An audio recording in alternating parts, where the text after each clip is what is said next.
let's begin to talk about indigenous ideas and understandings of reality. Ontology is the study of the nature of being, existence, and realities, as well as the categories of being that people use.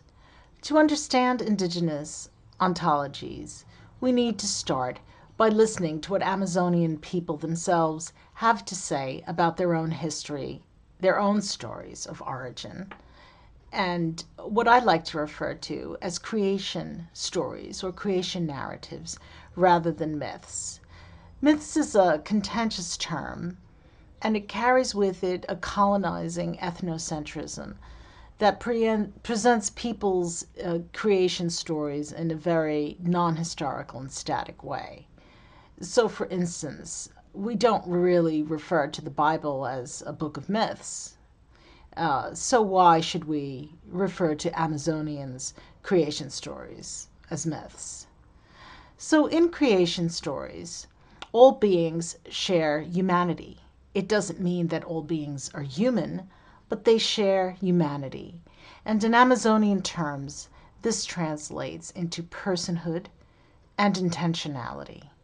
So common to all humanity is this notion that we are real people.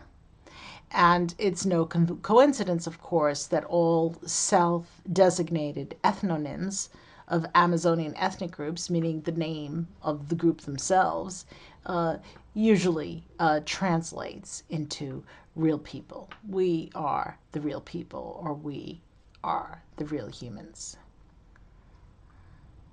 Amazonian creation narratives and present-day stories and beliefs and practices tell us about a time in which animals and humans were undifferentiated.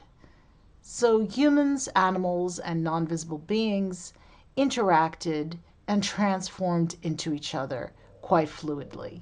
So a person can be a woman, a tapir, and a non-visible being.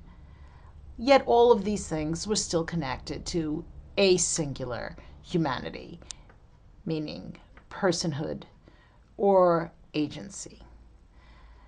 And this also means that there was a recognition of these different types of transformations of a being in different cross realities.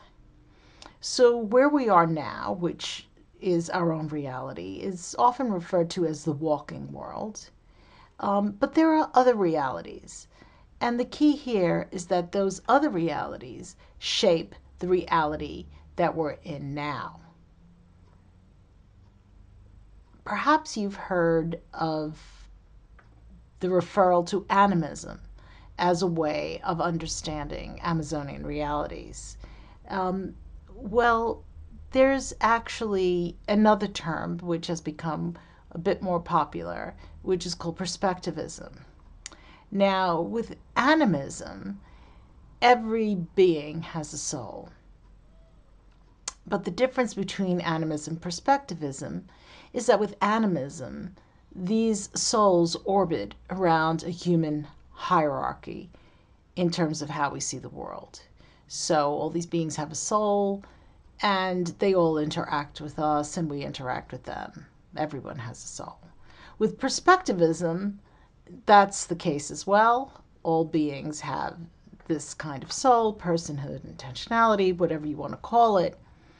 But all of these different beings have different perspectives, and they might see reality in a way that's different from how we see reality. And that's the main difference. So ayahuasca visions are well known for being able to show multiple sets of perspectives. And it's important to understand that these multiple ways of seeing things are not a contradiction to what reality is. And it's not a contradiction for a certain being to become different types of being, or for a singular being to become plural sets of beings. And that's because of this concept of transformability that beings are able to participate in different realities. So, in the words of Eduardo Vivero de Castro, the anthropologist, Brazilian anthropologist who put together the ideas of perspectivism that resonated with people's, with Amazonian peoples, he says that perspectivism, conceiving the world as being inhabited by different types of subjects, all possessing personhood, who apprehend reality from distinct points of views. So multinational perspectivism implies that all subjects, whether you're human or not, share humanity and personhood and interact socially. And this is illustrated in shamanism and dreams, in hunting, planting, harvesting, gathering, extracting, cooking, states of illness, and interactions with spirits of the dead. And of course, taking ayahuasca, seeing through ayahuasca. By having shared a primordial state of humanity, subjects continue to share these intangible components that withstand any type of corporal transformation. So, given that this is from the very beginning of time, these origin stories, these creation narratives tell us that there was this state where we were undifferentiated.